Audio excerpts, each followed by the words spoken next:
Muchas gracias a Sergio Aguayo y a todo el seminario por la invitación a venir a hablar con ustedes sobre este tema. También a Clemen y a Virginia, que me echaban la mano, ¿no?, durante las preparaciones de este seminario el día de hoy. También gracias a Lorenzo y a Jorge México por la amable invitación, y muy en particular a Enriqueta Vargas, que es la primera vez que podemos platicar en un contexto como este. Lo agradezco muchísimo, ¿no, Enriqueta? Y pues bueno, ahorita vamos a entrar en detalle, ¿no? Pues obviamente México, como ustedes saben, pues es un país altamente desigual. No tengo que comentarles a ustedes que tenemos unas diferencias enormes en términos de sectores sociales en este país, y que pues además hay en este contexto, pues como lo he visto desde el comienzo de la guerra contra las drogas en el 2008, pues un incremento, ¿no?, de la violencia y de la impunidad, ¿no?, en nuestro país. Y justo en este contexto de violencia y de impunidad es donde me interesa hablar de la Santa Muerte, ¿no? Y pues el día de hoy voy a hablar entonces de estos temas. Obviamente es un tema muy amplio, ¿no? Y tenemos que enfocarnos en cuestiones específicas, ¿no? Cuando comencé a hacer la investigación, siempre me decía los devotos, ¿no?, algunos de ellos, que la muerte, la Santa Muerte, es la única justa en este país, que la Santa Muerte es la única entidad que puede hacer justicia en México, ¿no? Desde ese punto me interesa hablar el día de hoy sobre la Santa Muerte, y para ello esta noción de justicia, ¿no?, o de igualdad está basada, como lo pongo aquí en la cita, pues justo en esta percepción de que al final de cuentas todos acabamos igual, en los puros huesos, ¿no? Antes de entrar a detalle, bueno, quiero darles una perspectiva de lo que voy a hablar el día de hoy. Voy a hablar un poco sobre la metodología del trabajo que estoy haciendo, quiero hablar sobre los fondos populares y la criminalidad en América Latina, y después voy a hablar a ver,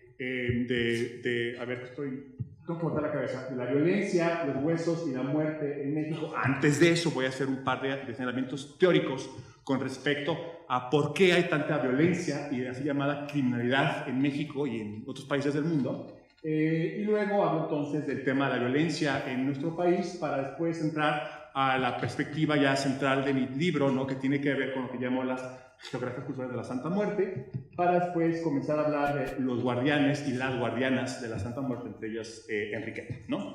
Al final haré un par de señalamientos puntuales, ¿no?, para hacer ahora. Sobre la metodología del trabajo, bueno, quiero decirles en primer lugar que, pues obviamente, como ustedes saben, ¿no?, la devoción a la Santa Muerte, pues es un fenómeno cultural altamente estigmatizado que pues aparece, o que ha aparecido en los medios, ¿no es cierto?, de manera consistente en los últimos 15 años aproximadamente, y pues siempre se ha recalcado, como ustedes saben, los vínculos supuestos entre lo que es la devoción popular y grupos criminales, ¿no? Particularmente se ha hablado incluso de esta devoción como una especie de un culto de los narcos, ¿no?, un narcoculto. Entonces de eso vamos a movernos un poco más allá. No me interesa hablar de esto, sino más bien hablar de cómo una investigación antropológica como la que he realizado, que comencé por ahí en 2000, 2004, y de manera mucho más sistemática los últimos 5 años, a visitar muchos capillas, altares, iglesias, catedrales, santuarios que se han construido o que se han abierto en nuestro país, pero también más allá de las fronteras, como lo es el caso de Nueva York, donde también trabajo de campo, en Chicago, en Texas, ¿no?, y también en California, donde se ha generado, pues, ¿no?, una devoción más o menos consolidada con respecto a la Santa Muerte, ¿no?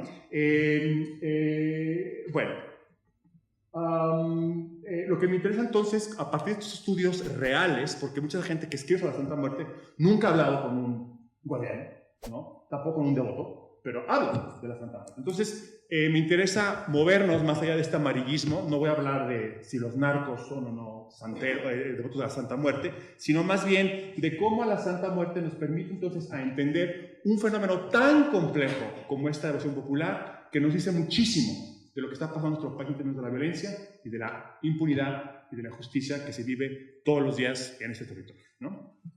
Entonces, obviamente, los devotos, ¿no?, y los guardianes, pues merecen obviamente nuestro respeto, ¿no?, nuestra discreción y el reconocimiento de estas personas como portadores de una cultura, ¿no?, más allá de ser vistos como una especie de entidad, ¿no?, exótica y extraña que pareciera una especie de sujeto, ¿no?, criminal, ¿no? Bueno, sobre eso. El tema de la criminalidad y estos vínculos entre la criminalidad y América Latina, pues obviamente no es nada nuevo. De hecho, desde la época colonial, por ejemplo, en Santiago, en Chile, ya desde el siglo XVI se encuentran registros de una santa, ¿no? Una virgen, perdón, la Virgen Negra, que obviamente una figura católica a quien se le veía como la protectora de prostitutas, de criminales, de vagabundos, ¿no? De toda esa especie de entidades marginales que no caben dentro de las instituciones religiosas, ¿no? Particularmente el catolicismo. Obviamente, pues también tenemos que hablar de San Judas, ¿no? En la Ciudad de México, como ustedes saben, San Judas tiene dos versiones, ¿no? Si San Judas lleva el cetro, ¿no? El bastón de la mano derecha, se le piden cosas derechas, y si lleva el bastón de la mano izquierda, se le piden cosas no derechas, ¿no? Entonces, esta ambivalencia, ¿no? de la figura de San Judas, pues nos dice muchísimo de cómo se vive la religiosidad en México, ¿no? Donde todo es ambivalente y fluido. También existe el Gauchito Gil en Argentina, en las Pampas, por ejemplo, que es una figura también muy parecida, ¿no? Sí. Que es un protector de bandidos, de ladrones, ¿no? Etcétera. Luego está Sarita Colonia en Lima, ¿no? En Perú, que era una migrante de las tierras altas peruanas que se fue a Lima, y ella se ha visto como una protectora pues, también de los presos, ¿no? De los criminales, de las prostitutas, y de hecho la cárcel, ¿no? La prisión de Lima, en Callao, que es un distrito de Lima, se llama Sarita Colonia. ¿Qué ejemplo más claro de esta devoción, ¿no? Y después, ya entrando un poco a temas más cercanos a nosotros, pues está obviamente Jesús Malverde en Culiacán, que desde el principio del siglo XX se ha visto como un protector de los traficantes de marihuana. Y pues también se encuentra San La Muerte en Buenos Aires y en otra parte de Argentina, que es una figura muy vinculada, ¿no? A la riqueza de la Santa Muerte. No es lo mismo, pero en términos de iconografía, ¿no? Son muy similares. Y después se encuentran los santos malandros, ¿no? Que son malandros, es decir, bandidos, ¿no? Delincuentes comunes que fueron muertos por la policía de manera sumaria durante el Caracazo en los 80s, y hoy en día se cree que estos malandros son santos populares que protegen y poseen espiritualmente a las personas, ¿no? Entonces, ahí tenemos entonces claramente un elenco complejo, ¿no? Y muy amplio de figuras de religión popular que protegen o defienden a personas que no viven dentro del orden institucional, ¿no? Y el último ejemplo muy interesante que también estoy trabajando es el de, obviamente, San Nazario, que ustedes saben, pues era este líder, ¿no? De los templarios, quien él mismo se autorrepresentó, ¿no? Como un santo popular, y él quería que se le hiciera devoción, ¿no? Él construyó capillas, iglesias, ¿no? En diferentes lugares de Michoacán. Obviamente los templarios se creían que ellos eran los devotos, sin embargo, después de su muerte, como que se me colapsó esta cosa, ¿no? Bueno. Es decir, algo está pasando en América Latina donde cada vez hay más santos, ¿no? Y figuras populares que se creen, ¿no? O que están pensadas para proteger a personas que están vinculadas, ¿no? Con la criminalidad, la ilegalidad, o que están fuera de las instituciones en los diferentes países de América Latina. Yo pienso que esto no es algo folclórico únicamente, ¿no? Que no tiene que ver únicamente con la particularidad latina de que somos medios ambiguos, ambivalentes, estamos en la ley, pero también nos salimos, sino que más bien nos permite entender cuál es la condición postcolonial, ¿no? Y el impacto del neoliberalismo en la manera en la cual producimos cultura, ¿no? Y pensamos también la religiosidad popular, ¿no? De manera muy rápida les voy a hablar del trabajo de Jen and Jean Komarov, dos antropólogos sudafricanos muy interesantes que han trabajado mucho en esta cuestión del caos y el desorden, ¿no? En el contexto postcolonial. Y ellos dicen, pues bueno, que después de todas las reformas neoliberales, ¿no? Y de la formación de un mercado transnacional, las drogas, las políticas contra las drogas en sí mismas, la guerra contra las drogas, etcétera, han creado esta nueva condición del tercer mundo, ¿no? Es decir, que el mundo que antes se entendía como un mundo subdesarrollado, hoy en día se ha convertido en un mundo caótico donde reina la ilegalidad y la criminalidad, ¿no? Eso me parece muy interesante porque ciertamente el tema, por ejemplo, de las drogas es un ejemplo interesantísimo de esta consecuencia inesperada del liberalismo, ¿no es cierto? Bueno, Y de ahí también me interesa hablar de esta antropología clásica como Durkheim y Levi Strauss, que nos dicen que hay tótems, ¿no? Representaciones iconográficas que identifican a las poblaciones y a las culturas, ¿no? A las naciones como tales, ¿no? Yo creo que la muerte en particular, como Claudio Lomnitz nos lo dijo en su momento, la muerte es el tótem mexicano, ¿no? Los mexicanos nos vinculamos de una manera muy particular con la muerte, y la muerte, según Lomnitz, representa también todo aquello que tiene que ver con la modernidad, ¿no? Desde el siglo XIX. Él hablaba también de cómo el telegrama, los trenes en su momento eran representados como calaveras, como calacas, y cómo esta idea de la tecnología y de la modernidad para México pues, representaba la muerte, ¿no? Entonces, lean, si no lo han leído, el trabajo de Lomnitz, el libro del 2005, muy interesante sobre esto, y pues ya últimamente pues estamos viendo entonces que en estos contextos de crisis, ¿no? O digamos de violencia, pues se están generando nuevas expresiones, ¿no? Y artefactos culturales para vincular, para entender, para protegerse, para relacionarse pues, ¿no? Con este contexto cambiante, ¿no? Bueno, y hablando de crisis, ¿no? No tengo que explicar por qué México está en crisis, supongo. Estamos en el Colegio de México. Sí. ¿O lo explicamos? No tenemos tiempo para eso. No, ya lo sabemos. Ustedes se acordarán, los que están muy chavos, todavía estaban con el biberón, pero vivimos una crisis muy fuerte en los 90s que fue el error de diciembre. Y en aquella época ustedes se acordarán que aparecían vírgenes por todos lados, ¿no es cierto? La gente veía vírgenes en las calles, en el asfalto, la gente veía vírgenes en el metro, Enriqueta, ¿no? La virgen del metro, el metro Valderas. Gambón escribió un artículo sobre esto y nos decía cómo en contextos de crisis, ¿no? de incertidumbre, donde el dinero se nos va, donde están pasando cosas que no controlamos, ¿no? Donde no hay seguridad, la gente comienza a buscar mecanismos o a encontrar mecanismos para entender, ¿no? y relacionarse pues, con este contexto de crisis. Y hasta los 90s, ¿no? Este punto que quiero hacer, pues eran imágenes de vírgenes, ¿no? Algo pasó en México, ¿no? A partir del fin de los 90s y del 2000, donde la gente dejó de ver vírgenes y empezó a ver calaveras. ¿Por qué? Quiero hablar de tres cosas, ¿no? Quiero hablar en primer lugar de Margarita Santizo, que es una mujer cuyo hijo, ella era una migrante de Chiapas, una mujer humilde, ¿no? Indígena, obviamente, que se fue a la ciudad para hacer esto de una vida, como sabemos muchos de nosotros lo hemos hecho, ¿no? Somos migrantes, y pues ella tuvo un hijo y hizo todo como madre soltera para sacar a su hijo adelante, y pues su hijo dijo que se quería meter al ejército, ¿no? Y le dijo a Margarita, no entres al ejército, o sea, es peligrosísimo. Bueno, entonces me meto a la Policía Federal, ¿no? Lamentablemente su hijo desapareció en el puerto de Lázaro Cárdenas y ella nunca recibió ninguna notificación oficial de la policía, de ninguna institución gubernamental sobre el paradero, ¿no? Y lo que le pasó a su hijo. A partir de la fecha de la muerte de su hijo hasta el 2014, que se murió, 4 años después, ella se la pasó 4 años buscando a su hijo, ¿no? Era una madre que estaba buscando a su hijo, ¿no? Ella también fue activista, estuvo también con se me fue el nombre, también fue activista y a final de cuentas, cuando estaba a punto de morir, pidió como última voluntad que a su cuerpo, ¿no? fuera exhibido como una forma de protesta, ¿no? Porque nunca ninguna autoridad, ella escribió incluso hasta Felipe Calderón, ella nunca recibió ninguna respuesta sobre el paradero de su hijo, ¿no? Javier Sicilia. Con Javier Sicilia, sí, perdón. También trabajó con Sicilia ella, ¿no? Entonces, para mí el caso de Margarita es una ilustración muy poderosa porque el hecho de que su cuerpo muerto fuera exhibido en público fue una manera de darle un cuerpo a su hijo desaparecido, ¿no?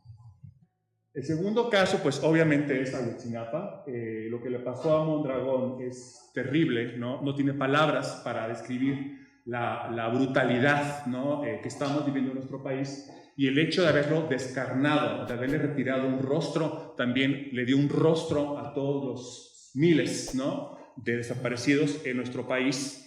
Y pues obviamente también Ayotzinapa, como lo hemos visto, nos ha permitido ver que realmente la línea entre el Estado, ¿no? y el crimen organizado pues a veces no existe, ¿no? y que tampoco hay justicia ni una investigación clara con respecto a lo que pasó. Es decir, todo lo que pasó en Ayotzinapa nos demuestra una vez más, ¿no?, que las instituciones mexicanas no están en capacidad, ¿no?, de investigar ni de impartir justicia en un caso tan complejo como lo fue el de Ayotzinapa, y lo sigue siendo, ¿no? Yo reproduzco la caricatura que se hizo sobre la terrible final de Mondragón, porque también es una calavera, obviamente, y nos representa esta visión de una muerte sin un rostro, ¿no?, de una muerte abstracta y generalizada. El tercer punto que quiero hablar para entender la Santa Muerte es las fosas, los huesos, ¿no? Como ustedes saben, hay un número indocumentado de fosas clandestinas ilegales, donde se encuentran cientos, si no miles de personas en todo el país. Esto ustedes ya lo saben. Quizá lo que no todo el mundo sepa es que la mayor parte de estas búsquedas y de los cuerpos que se han encontrado han estado dirigidos por mujeres, por madres que están buscando los huesos de sus hijos, ¿no? Entonces, ¿de qué manera, ¿no?, podemos entender México? ¿No? ¿De qué manera podemos entender, ¿no?, el significado de los huesos? ¿Qué significa una calavera en nuestro país? ¿Qué es la justicia? ¿Qué es una madre? ¿Qué es la Virgen de Guadalupe hoy en día? ¿No? Y esta imagen, ¿no?, me parece que resume todo este desgarramiento que tenemos, ¿no?, y de esta tragedia que muchas familias siguen viviendo en nuestro país, donde hay una impunidad, ¿no?, una injusticia generalizada, y pues, ¿no?, las madres, ¿no?, como la Virgen, como esta figura de la calaca, pues lloran, ¿no?, la pérdida y la muerte de sus hijos, ¿no? Justo en este contexto me parece que podemos entender por qué la Santa Muerte es un fenómeno, una devoción popular que es tan poderosa en nuestro país, ¿no? Y a partir de ahí me interesa hablar de lo que llamo yo las geografías culturales de la Santa Muerte.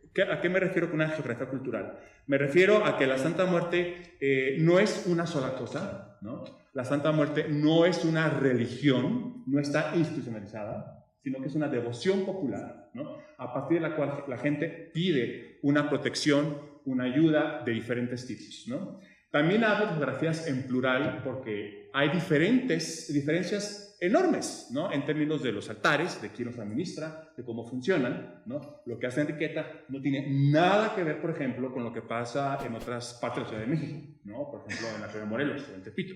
Son, obviamente, espacios, ¿no?, contextos religiosos autónomos, ¿no?, y también soberanos. ¿No es cierto, Enriqueta? Bueno, entonces a partir de ahí me comencé a hablar o a buscar, a entender por qué la Santa Muerte es tan importante. Obviamente, como ustedes saben, pues a partir de la Santa Muerte hay una especie de revinculación romántica, si lo quieres poner así, con el pasado indígena o prehispánico, ¿no? Como ustedes saben, la idea de Mictlantecutli, ¿no?, también Enriqueta hace mucho este trabajo, es muy importante porque Mictlantecutli pues era el dios del inframundo, ¿no?, el señor de la muerte, etc. Y esta es una especie de vinculación, ¿no?, con la Santa Muerte que también le da su legitimidad. No es algo nuevo, señor, ¿no? Me han dicho todos. Desde antes de que eran los españoles ya se adoraba en nuestro país a la muerte, ¿no? Si sí o si no, es lo menos relevante. Lo importante es que es un recurso cultural que permite a la gente vincularse de nueva cuenta con un pasado prehispánico. Obviamente, la muerte no es algo que está aislado de la iconografía católica. Desde el siglo XVII, ¿no?, en el barroco, pero incluso hasta anteriormente, las reliquias, etcétera, pues eran formas importantísimas de difundir el catolicismo, ¿no?, y también de convencernos de que esta vida es un valle de lágrimas, pero nuestra recompensa llegará después de la muerte, ¿no? Después, pues obviamente todas estas ideas llegaron a América, ¿no?, también a México, pues con la colonización. Aquí pongo un ejemplo muy interesante de la Casa del Vino en Puebla, donde se representa de manera iconográfica el triunfo, ¿no?, de la muerte, pues que es uno de los pintores murales más antiguos que hay en América, ¿no?, sobre esta iconografía popular, ¿no?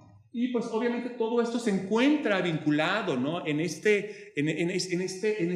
especie de vaso, ¿no?, donde todas estas influencias se mezclan, ¿no?, y se actualizan, se interpretan, se reinterpretan, donde también la cultura popular mexicana, obviamente posada, ¿no?, con la calaca, el siglo XX, pues definieron muchísimo, ¿no?, la representación de la muerte y lo que la muerte representa, ¿no? También.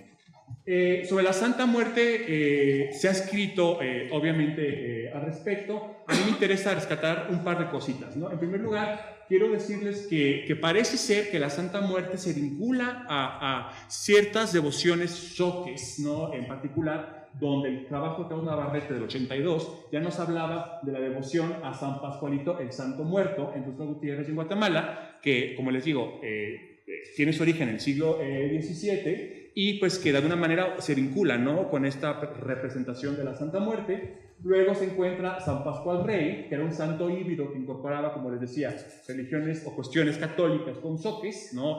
Los mayas, como ustedes quizás sepan, ellos guardaban los huesos de sus antepasados en sus casas, ¿no? Y si se cambiaban de casa, se llevaban a los huesos, ¿no? Entonces, cuando los católicos españoles ven esto, obviamente entran en crisis, ¿no? Y intentan recodificar estos rituales indígenas en un contexto más o menos católico, y quizá esto sea San Pascual Rey, que es un prototipo, ¿no? Pregunta, de la Santa Muerte. Ahora, el primer registro etnográfico que existe sobre la Santa Muerte se encuentra en el trabajo de Oscar Lewis, quien escribió Los Hijos de Sánchez, ¿no? Y él cuenta la historia, si no me equivoco, era de Rosa, ¿no? Que era una mujer que estaba harta de que su esposo le pusiera los cuernos, ¿no? Ahí en Tepito, y pues le pide a la Santa Muerte que sus esposos pues se pongan en paz, ¿no? Porque ya estaba bueno de los cuernos, ¿no? Entonces era una imagen muy poderosa, ¿no? Vinculada al mundo del amor, ¿no es cierto? Y de las relaciones, ¿no? Sentimentales, ¿no? Esa era su especificidad en ese momento. Y pues ya después de los 90s, el primer trabajo de Thompson, por ejemplo, un artículo donde nos habla de cómo ya circulaban estampitas, libros, representaciones, imágenes de la Santa en la frontera con México y Estados Unidos. Que ahorita no lo puse aquí, pero también me acordé, muy interesante, cómo todas estas devociones surgen en la frontera como una respuesta al poder centralizador, ¿no? De Porfirio Díaz, ¿no? Entonces, desde el siglo XX surgen todos estos santos apócrifos, ¿no? Que son también respuestas al poder central de la Iglesia y del gobierno en la Ciudad de México, ¿no? Y ya a partir del 2000 hay una emergencia, ¿no? Enorme, incontable, incalculable. Enriqueta quiere hacer un directorio de esto, pero vamos a ver si lo logra. De altares, capillas, templos y una amplia cultura material en México, ¿no? De veladoras, inciensos, rosarios, estampitas, imágenes, etcétera, ¿no? Que circulan en los mercados populares, que es un punto que no voy a hablar ahorita, pero el mercado, como ese espacio de circulación cultural, es interesantísimo, ¿no? Y bueno, el primer libro que aparece, el de Katia Perdigón, que aquí afortunadamente nos acompaña, muchas gracias Katia, que se publica en 2008, y el trabajo de Laura Rus, que también está allá, trabajo muy interesante. Ella trabajó mucho con gente en Tepito, en la Ciudad de México, sigue trabajando obviamente, y pues son los trabajos, me parece, más importantes, ¿no? Para entender lo que pasó. Ahora, mi aproximación es distinta. Yo me he intentado mover, ¿no? Y retirarme de Tepito, ¿no? Ahorita voy a hablar más de esto, porque me interesa documentar, ¿no?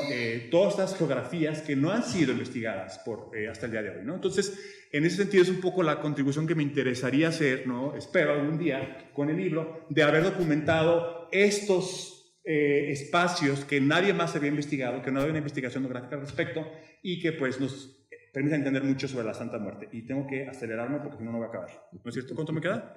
Pues ya te pasaste, okay. Pero... No, ¿cómo que ya me pasé? No, tú síguele, no te preocupes. Entonces, el primer altar que aparece por ahí de los 90 a los 93 fue en Pachuca, ¿no? En Hidalgo. De manera muy interesante, la persona que puso este altar, él era el líder de los vendedores del mercado, ¿no? Del mercado central municipal de Pachuca, y él pues construyó durante los años un altarcito, luego una iglesita, y hasta que se convirtió en una catedral, ¿no? Que es la Catedral de la Santa Muerte, que se encuentra en la ciudad de Pachuca. Este es el lugar más interesante en términos, ¿no? De la complejidad que contiene, ¿no? Este es un espacio que en sí mismo es una utopía social, ¿no? ¿Por qué digo que son utopías? Porque muchos de estos espacios, ¿no? Como también de Enriqueta, cambian con el tiempo, están vivos, ¿no? De manera también como la informalidad funciona, que esto también es una religiosidad obviamente informal que viene desde abajo, estos espacios se cambian, transforman, crecen, los arreglan, les ponen una capillita extra, etcétera. Y el de Pachuca, pues como ustedes están viendo, es quizá el más grande que haya en términos de su extensión, donde se encuentran además diferentes representaciones de la Santa Muerte, que sí mismo conforman como una especie de parque temático, es que hace que es como un Disneyland, ¿no? O sea, porque ves, por ejemplo, Santa Muerte vestida como Santa Teresa de Calcuta, porque está protegiendo a los niños enfermos, ¿no? Entonces, a esta Santa Muerte se le pide para que los hijos que nacen con enfermedades, ¿no? O que están en peligro de muerte, pues realmente sobrevivan, ¿no? Y este es un caso bien interesante porque pues una buena parte de las mujeres y las madres van a eso, ¿no? A pedir que sus hijos, ¿no? Que ni el seguro los atiende, que no hay ninguna institución que se eche la mano, pues entonces es la santa, ¿no? A quien se le pide. Esta es otra imagen muy interesante porque resume también muchos elementos de la cultura chiapaneca, etcétera, en una imagen como esta, sincrética, ¿no? Y pues obviamente también este lugar en Pachuca incorpora estos elementos, ¿no? Como Malverde, el San Judas Tadeo, la Virgen de Guadalupe, en toda su ambivalencia, ¿no? Y también incorpora elementos como, por ejemplo, la santería, ¿no? Que también están presentes. Entonces tú puedes visitar las diferentes capillitas, hay como unas 30 diferentes capillas donde están todas las imágenes de Santa Muerte, más la santería, más Malverde, etc. Entonces en sí mismo es un espacio que a la gente le entretiene, ¿no? Obviamente aquí se realizan diferentes tipos de actividades, entre ellas rosarios y misas, ¿no? Que son misas que por un lado recuperan elementos católicos, pero también incorporan representaciones románticas o digamos ideales, ¿no? O idealizadas de lo que es la cultura prehispánica una vez más, ¿no? Entonces hay que recalcar una vez más cómo la Santa Muerte también vincula a la gente con el mundo, a las culturas, ¿no? Prehispánicas. Aquí el sacerdote, pues como ustedes están viendo, incorpora el fuego, hay una ritualidad que también incorpora pues, elementos de la cultura mexica, ¿no? De alguna manera.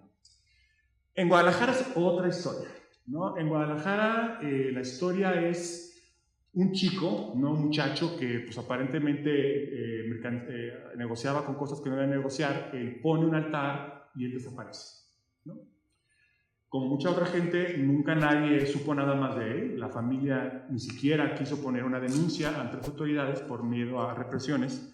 Y la imagen aquí de la Santa Muerte, como pasó con Marta Santizo, con su propio cuerpo, la imagen de la Santa Muerte se convirtió en el cuerpo del hermano de esta mujer que desapareció, ¿no? Entonces, a partir de esto se funda entonces el santuario de la Santa Muerte en Guadalajara, que está en la Huizachera, que digo de manera rápida, aquí lo ven ustedes, es una de las zonas más contaminadas del mundo, ¿no? Aquí están todo el Silicon Valley Tapatío, echan todas las aguas negras, ¿no? Sin ningún tratamiento a los canales. Los bebés ya nacen con tumores cancerígenos, ¿no? El gobierno estatal lo que hizo fue cerrar el IMSS de esa localidad para que se descentralizaran las estadísticas y la incidencia de cáncer infantil. Y aquí justo pues es donde surge, ¿no? La Santa Muerte, ¿no? Entonces, aquí por ejemplo estaba la gente bañando las imágenes, porque no lo voy a hablar hoy, pero hay una ritualidad obviamente en los colores, que lo que representan, cómo se cuidan, cómo se visten, cómo se bañan, cómo se alimentan, cómo se atienden, etc. Y pues aquí la gente pues va, intercambia imágenes, ¿no? El caso de esta mujer, por ejemplo, es muy interesante porque su esposo, que está a un lado, acaba de salir de la cárcel, ¿no? Y muchas de las devociones, ¿no? Como lo veremos en un par de minutos, pues también nos vincula al mundo de la cárcel, ¿no? Donde hay una devoción muy importante de la Santa Muerte. Y pues nada, ¿no? Este es un santuario importantísimo, ¿no? El único que existe en Guadalajara como tal. Obviamente hay muchas capillas, pero este es el edificio, ¿no? Que está construido y formalizado, consolidado como el santuario de la Santa Muerte en Guadalajara. Y luego vámonos a Nueva York, ¿no? Pues también hay una devoción a la Santa Muerte en Nueva York, una devoción emergente, ¿no? Enriqueta también, vamos ahorita a hablar un poquito de eso, que está, pues obviamente muy vinculado a la migración de mexicanos, ¿no? De paisanos, ¿no? Particularmente en Queens, ¿no? En este distrito, ¿no? De la ciudad de Nueva York, donde Areli, voy a hablar más de ella más adelante, digo nada más Areli ahorita, en su habitación decidió poner un altar a la Santa Muerte. Todos los lugares cuentan una historia distinta, ¿no? Cada lugar en sí mismo es único, ¿no? Y cada lugar también representa una manera diferente de entender y de circular la devoción popular. Para Arely, ¿no? Ella casi se muere, ¿no? Entonces, la cama, ¿no? El hospital a punto ya de morirse, ¿no? Dice a Santita, no me lleves ahorita, ¿no? Si me dejas viva, ¿no? Voy a hacerte una fiesta para promover la devoción a ti cada año aquí en Nueva York, para que todos los latinos, y principalmente los mexicanos, puedan promover la devoción, ¿no? Y pues Arely afortunadamente sobrevivió esta enfermedad, nota al pie de página. Obviamente cada lugar tiene un mito fundacional, ¿no? Hay una historia tras la fundación, ¿no? Entonces el caso de Arely fue la salud, y en esta habitación, ¿no? De manera muy interesante, que es un lugar obviamente muy íntimo, aquí dejan entrar a su cuarto, pues nada más a la gente más cercana, ¿no? Se convierte en público o semipúblico, porque ahí va la gente entonces a hacer rosarios, a hacer oraciones, ¿no? A hacer bautizos, ¿no es cierto? ¿Qué más? Así es. Bodas, ¿no? En su cuarto, ¿no?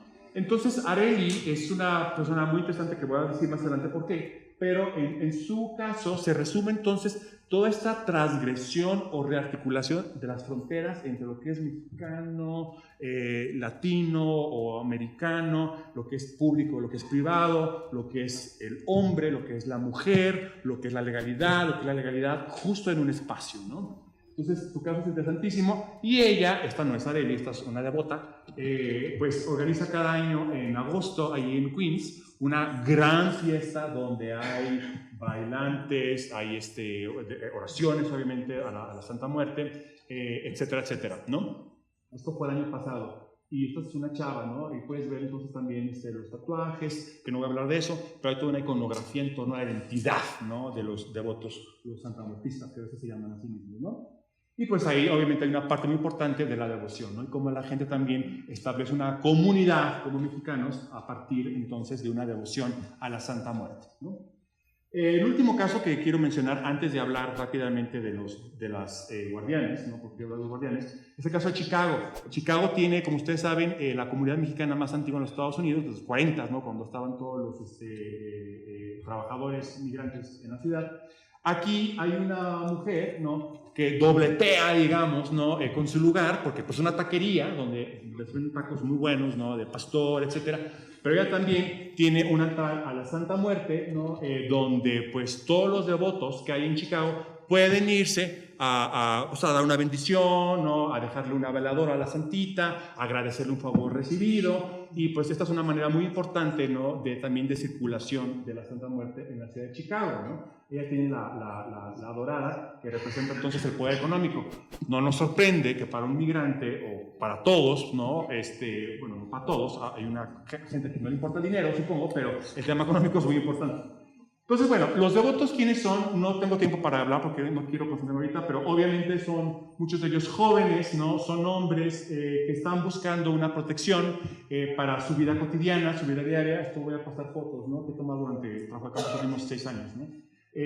Muchos de ellos muy jóvenes, pues que pueden trabajar en cuestiones legales, ¿no? Por ejemplo, en una tienda, en un supermercado, en un Oxxo, o trabajar en cuestiones ¿no? Ilegales que no es lo que es esta persona, como por ejemplo el tráfico de estupefacientes, o son sicarios, etc. Entonces, pedirle a la muerte, ¿no? Se convierte en una manera también de pedir entonces una muerte rápida, ¿no? Una muerte rápida y sin dolor, ¿no? Es decir, si tuvieran algún enfrentamiento, pues y les toca morirse, que es una muerte rápida y que no sufran, ¿no? Mucho a partir de eso. Los jóvenes, ¿no? Hay una sexualidad también bien fuerte, ¿eh? Ahorita no voy a hablar de eso, pero como ustedes pueden ver también. Hay muchos niños, ¿no?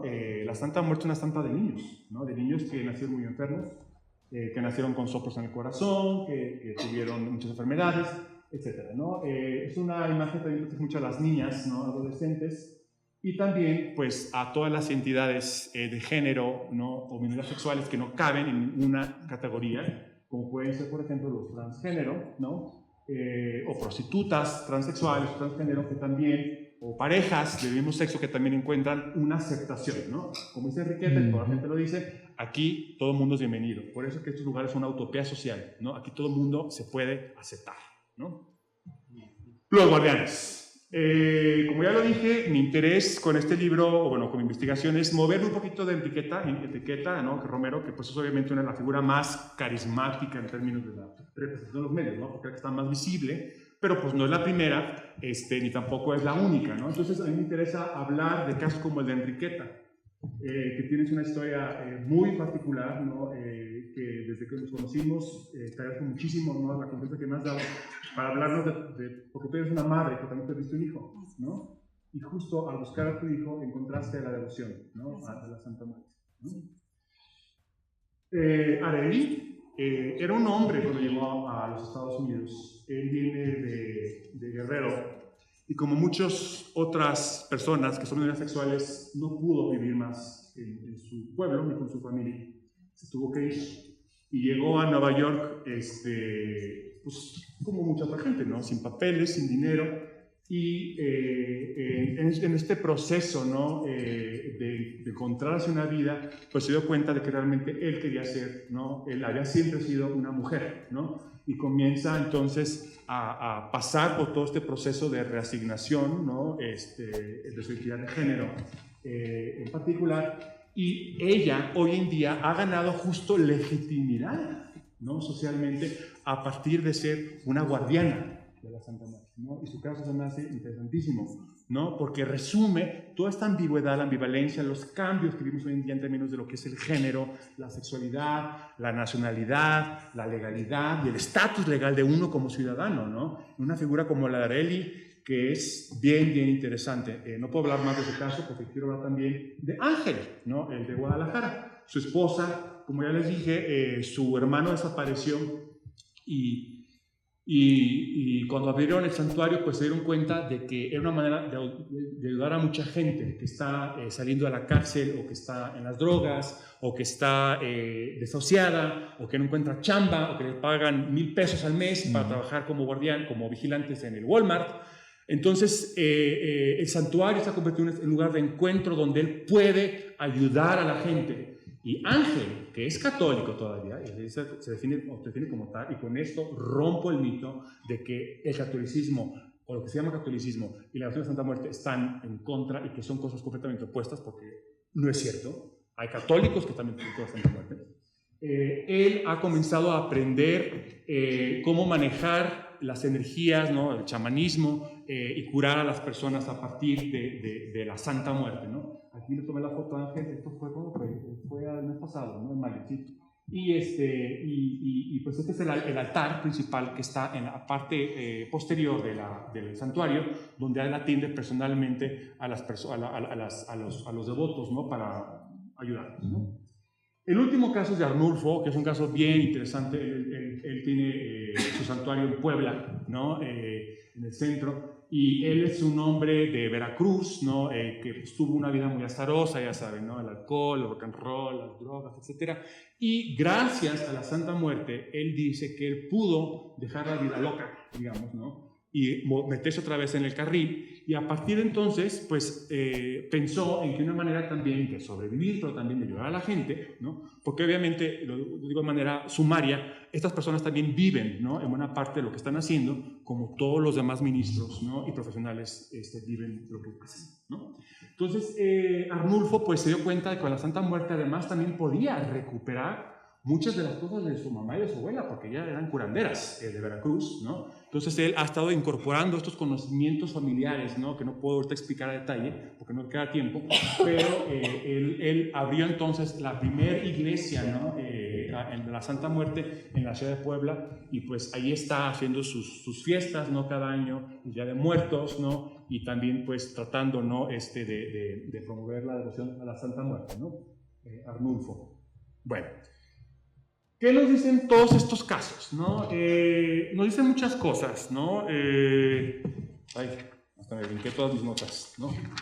¿Qué quiero decir? Pues bueno, quiero decir obviamente que a partir de estos casos que he presentado de manera muy sumaria, podemos entender cómo mucha de esta gente está buscando también, ¿no?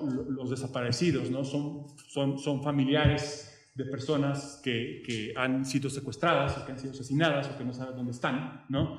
Y que pues esto tiene mucho que ver obviamente con el clima, ¿no? De la violencia que se vive en nuestro país a partir de la democratización y de la liberalización del mercado mexicano, que pues no explicar a detalle con ustedes, ¿no? Y el tema, como les decía, de la justicia, ¿no? En nuestro país, hoy en día, la muerte, ¿no? Para estos grupos, para estos amplios colectivos populares, la muerte es la única forma posible de justicia en este país, ¿no? No hay ninguna confianza ni en las instituciones religiosas, ni en el Estado, de ninguna, sino más bien únicamente en la muerte como la forma esencial y más pura de justicia humana. Y eso nos dice muchísimo, ¿no? Y por eso recupero la cita del inicio, ¿no? Porque es justicia, porque es justa la muerte, porque a todos nos llega. Si eres rico, si eres pobre, si eres poderoso, si no tienes nadie en tu vida, a todos nos va a llegar. Vamos a acabar igual, por dos. Con esto cierro, que es muy fuerte, ¿no? Obviamente, pero también quiero decirles que la Santa Muerte también tiene mucho humor, ¿no? Y con esta imagen quiero terminar, que son los pasteles a la Santa Muerte, ¿no? Entre toda la ritualidad, ¿no? En las fiestas siempre hay un pastel, ¿no? Que se parte y se recomparte entre los devotos, ¿no? Y pues ahí tienen diferentes representaciones, ¿no? Que también dicen mucho de la comicidad y del humor popular, ¿no? Que está en la Santa Muerte, que ahorita no lo hablé, pero pues obviamente está presente. Entonces, para también compartir el pastel, ¿no? Gracias.